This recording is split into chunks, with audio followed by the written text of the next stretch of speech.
Saya mau update lagi perkembangan K1 visa saya. Terakhir saya bikin vlog itu adalah setelah pulang daripada medical check up di Premier Bintaro. Pulang saya stres. Kenapa stres? Di akhir daripada wawancara dengan dokter, ketemu visit dokter, dokternya tiba-tiba ngomong begini sama saya, bawa ya data vaksin ini kalau kamu jadi ke berangkat. Hah? Kalau? Maksud lo? Itu buat saya down loh, sumpah saya down banget sampai. Saya jadi kepikiran selama interview itu gitu ya, gara-gara dia ngomong-ngomong begitu. Udah saya stres, dibegituin jadi down gitu kan. Akhirnya apa namanya? Stres banget lah. Pulang tuh stres. Deg-degan gitu, cemas. Hari Sabtu itu tanggal 16 ya kan, saya medical tanggal 15, 16 saya dapat WA dari Premier Bintaro bahwa berkas saya akan dikirim ke kedutaan pada hari Senin, akan sampai di kedutaan pada hari Senin. Jadi kita tidak ambil, dia langsung kirim ke kedutaan ya kan. Harusnya kan begitu selesai saya langsung submit wawancara dong gitu kan. Cuman kalau menurut email daripada embassy, wawancara itu sebaiknya dilakukan 10-14 hari setelah medical.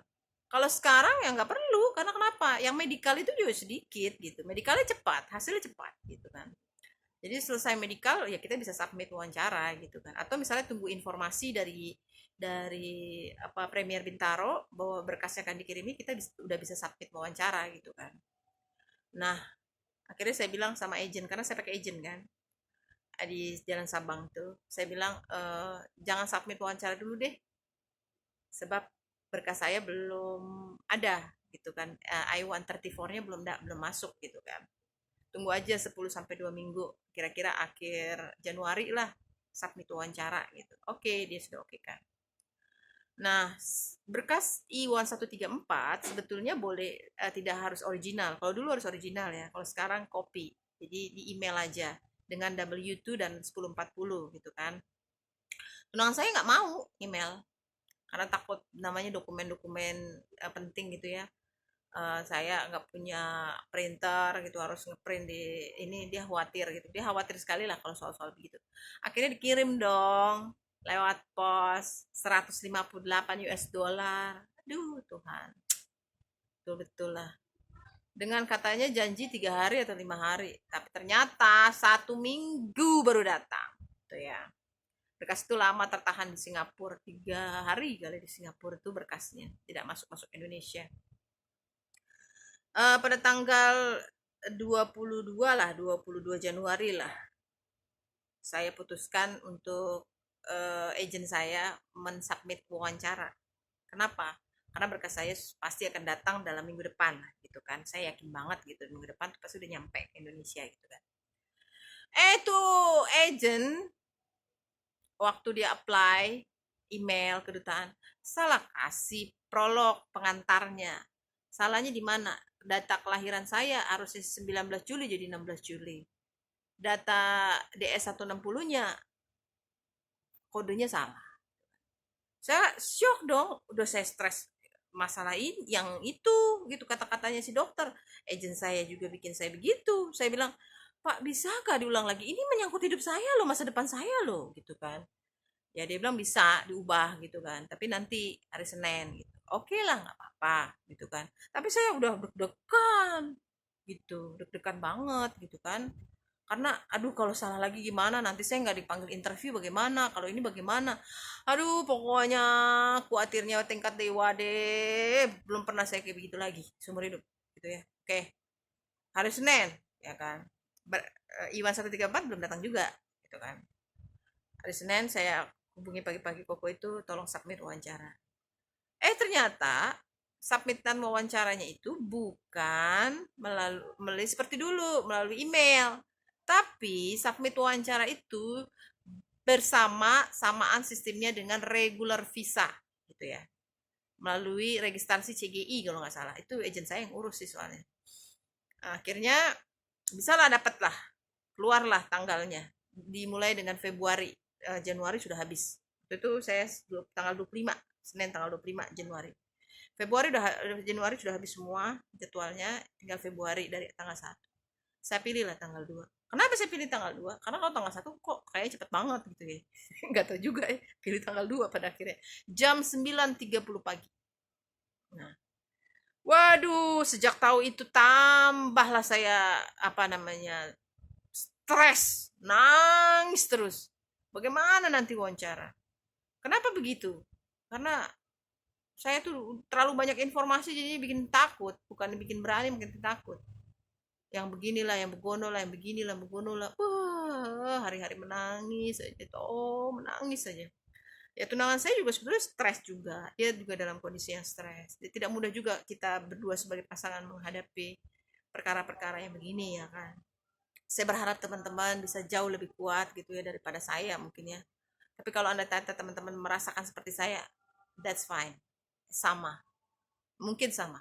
Setidaknya saya sama seperti anda. Jadi jangan jangan jangan kecil hati dengan segala perasaan-perasaan yang seperti itu, karena saya juga mengalami dan banyak orang mungkin juga mengalami tapi nggak berani bercerita gitu kan. Kalau saya ya memang begitu adanya. Nah kemudian apa namanya, pada hari Rabu kak, sekitar tanggal 27 atau 28 lah, saya punya berkas I-134 nyampe. Tapi begitu nyampe saya baru tahu yang saya bilang tadi, number. Itu saya nggak ngerti waktu mengisi 134 itu, number itu apa, nggak tahu saya kan. Saya baru ngeh gitu, saya baca, saya bolak-balik baca apa namanya dokumen gitu ya. Ternyata number itu yang ada di USCS. Akhirnya saya suruh dia email lagi supaya nanti itu berkas saya buka di apa namanya petugas, dia tahu bahwa itu memang kami salah lah mengisi gitu kan. Saya suruh dia email, lalu saya print gitu kan, sembari saya mengerjakan evidence. Saya sudah menyiapkan evidence ini dari tahun 2013, dari pertama kami jadi teman sampai kami punya relationship, semuanya saya apa namanya coba untuk dokumentasikan jadi sendiri. Saya bandel, jadi saya apa bikin seperti kayak buku gitu, jadi ada juga beberapa foto gitu kan. uh, Sudah pada tanggal 1 Februari, sampailah pada tanggal 1 Februari, tidak bisa tidur, satu malaman tidak bisa tidur. Tidak bisa saya yang pejamkan mata. Otak saya berpikir terus, nanti gimana, nanti gimana, nanti gimana, nanti gimana, nanti. Takut, cemas sekali, yang wow, not nice, not nice. Tidak enak perasaan gitu ya kan. Saya jalan naik busway bersama adik saya supaya saya ditemani gitu kan. Sampai di Palputih saya order Grab car sampai depan US Embassy, sudah beberapa orang sudah mengantri untuk wawancara gitu kan.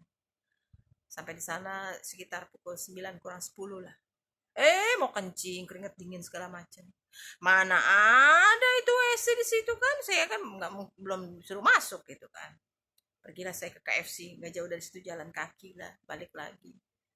Sekitar 9 lewat 20 saya disuruh oleh petugas di situ, petugas satpamnya, untuk maju eh, ke depan, masuk ke dalam gitu kan, persiapan untuk wawancara gitu kan. Nah, biasalah masuk dengan berbagai macam persiapan. Adik saya memeluk saya, semoga berhasil. Adik saya meninggalkan tempat itu jauh lagi dari pintu depan, pintu gerbang. Dan saya masuk sendiri, melangkah dengan rasa cemas, dengan rasa khawatir, luar biasa. Tapi juga dalam hati berdoa. Ingat, bukannya saya tidak berdoa, saya berdoa selalu.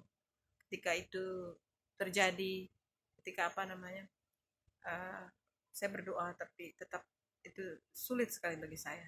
Sekalipun banyak orang yang mensupport saya, tapi kadang apa yang orang support itu masuk kiri keluar kanan, karena pada akhirnya kita doang sendiri yang menghadapi itu gitu ya, kita sendiri gitu kan. Ya semoga teman-teman lebih kuat daripada saya, semoga teman-teman lebih lebih kuat lah daripada saya. Tapi andai kata merasakan seperti saya, it's okay, karena saya pun merasakan, saya mengerti sekali apa yang teman-teman rasakan. Kemudian saya menunggu untuk pemberkasan di loket 15, saya duduk di depan. Saya di depan, kemudian dipanggil sama saya, berkas ini kumpulkan, berkas ini kumpulkan. Begitu berkas yang Iwan 134, aduh Tuhan, itu kan belum dibuka, saya buka, saya bilang, Bu, ini enggak usah, nggak apa-apa, memang belum ada nomor kamu, gitu dia bilang gitu kan. Ya udah, saya kasih aja. Saya kesulitan mencari 1040 dan W2. Ibu buka dong, ibu harus tahu dong, begini begini begini. Saya nggak berani buka karena itu dokumen rahasia, karena pesan tunangan saya kan untuk dia. Ternyata nggak begitu, ya buka aja. Ya bukalah saya. Ada 1040 dan W2 yang 2019 gitu kan. Ya sudah, saya kasih. Terus semuanya, kecuali yang tidak diminta adalah evidence saya yang sudah saya buat setebal ini. Saya juga bingung kenapa nggak diminta. Terus yang ini wawancara mengatakan, kamu yakin dengan orang ini, kamu yakin mau dengan dia yang seperti ini gitu kan. Oke, ya saya yakin, saya tahu, saya begini. Oke, habis itu dia kasih apa namanya, satu kertas warna orange, yaitu tentang apa namanya, domestic violence itu kan, nomor-nomor mana yang bisa dihubungi kalau saya mengalami domestic violence. Habis selesai pemberkasan, tunggu lagi 5-10 menit. Akhirnya saya dipanggil wawancara di counter di loket 9. Yang wawancara saya adalah laki-laki parubaya, gitu ya, abule gitu kan. Nama, ya, angkat sumpah. Dua hal yang disumpah. Yang pertama bahwa dokumen itu betul, dan kedua adalah wawancara ini betul. Saya bilang sama awalnya, kamu bisa bahasa Inggris? Yes, I can speak English. Aku bilang gitu kan. Oke. Terus dia bilang, saya bilang, oh I'm sorry, saya sangat nervous sekali dengan wawancara ini gitu kan. Memang betul saya nervous, udah nggak keruan gitu loh, udah groginya luar binasa lah gitu ya. Pertama wawancara ditanya nama tunangan saya gitu kan. Apa namanya, sudah berapa lama kenal di mana gitu kan, kapan terakhir kali ketemu dengan beliau, terus pekerjaan beliau apa gitu kan, terus apakah dia single atau sudah divorce, punya anak atau tidak, apakah saya single atau divorce, punya anak atau tidak gitu kan. Terus kapan rencana menikah gitu kan di sana, kalau tidak salah ya, rencana menikah di sana. Ya si James sih spesifik kan belum kasih tahu, karena kita kan tidak tahu kapan gitu kan. Yang pasti beberapa minggu setelah tiba di sana kita akan langsung segera menikah. Menikah di mana? Saya bilang di catatan sipil gitu kan. Bukan di gereja gitu, di sipil gitu kan. Kemudian juga habis itu dia melihat evidence, foto dia tunjukkan, ini siapa, ini apa gitu. Dua saja dia foto. Saya jawab gitu kan. Habis itu nggak berapa lama visa saya disetujui. Saya menangis di depan dia. Saya menangis mencucurkan air mata. Thank you so much. Saya tuh gak sampai, mungkin orang kegirangan kalau orang kali, kalau saya malah menangis, menangis aja saya nggak nyangka saya diberikan visa gitu kan. Kemudian saya punya dokumen-dokumen apa namanya, evidence dari USCS yang dikirim, yang di apply oleh tunangan saya, dikembalikan semua, foto-foto, pokoknya segala evidence yang dari USCS dikembalikan ke saya. Saya menangis. Saya keluar dari situ menangis. Saya dapat kertas putih kan bahwa visa imigran saya disetujui. Keluar dari embassy saya menangis. Orang yang bertemu saya dikira saya itu ditolak. Padahal saya menangis karena saya nggak menyangka gitu, saking shock gitu ya. Ya udah, saya telepon tunangan saya. Karena saya menangis, dia pikir saya ditolak. Dia kaget saya diterima.